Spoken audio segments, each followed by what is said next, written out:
News just in, Belal Muhammad is out of his bout with Shavkat Rakhmonov on UFC 310 with a bone infection. Freak injury, he got a cut on his toe somehow, that got infected and spread into his bone. He could get it amputated, that's a low chance, but it'll take about 5 to 6 months for the full recovery. That's a nasty, nasty injury. But the absolute Chad Alex Pereira is throwing his name in the hat. Magomed Ankalaev is tweeting a phone call emoji. Alex Pereira could turn another devastating main event loss to a must-see fight card once again. Let's talk about it. So you Shavkat fans who thought you could finally see Shavkat run through Belal and become undisputed UFC champion, you're going to have to wait a little longer. And worst comes to worst, Belal's foot may be amputated and that'll never happen. This could be a career ender for Belal, and we could see Shavkat for an interim title instead, maybe versus Jack Della Maddalena. But worse news, Alex Pereira could be pulling a fast one on us to get his name in the headlines.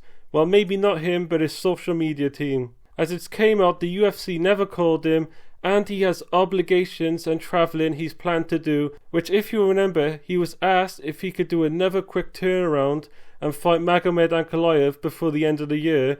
He said he wanted to, but he had obligations that would put him out until about the second quarter of next year. He's a champ and he's milking that appearance money, which is fair enough. Do we keep our hopes up here? UFC would need to chuck a big bag at him to make that easy appearance money not matter.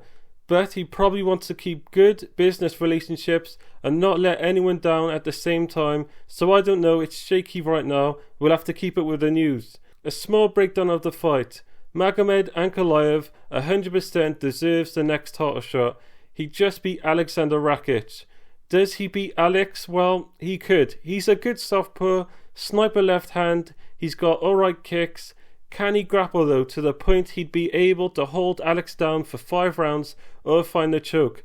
I don't know. People see he's a Russian and just assume he's Khabib. He doesn't really shoot takedowns, he's primarily a striker.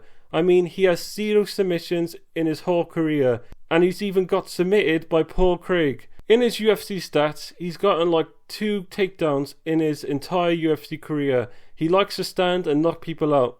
If he does show up and he has that prime Khabib wrestling, then yeah, he would. But if he stands and Alex will be able to take his shots, I know everyone's scared of Alex's chin, but he's very hard to knock out, and Alex just needs to land one. Watch when he slipped Jamel Hill's left hand and hit him with the hook. I think the same would happen here. Alex marches forward, Magomed feels pressured and throws that straight left, bang, left hook on the chin. It all depends on how well Magomed can mix up the grappling, but if it's primarily a standing affair, that's Alex's world, and you'd have to bet on Pereira. Magomed, though a big guy, can hit hard, he has a puncher's chance, but it's very hard to knock out Alex, especially after the Israel Adesanya knockout loss. He's focused more on not taking punches. But look at his fight with Khalil Roundtree. He misses the question mark kick as Khalil ducks under it. He's on one foot with his back turned, then Khalil sucker punches him from behind.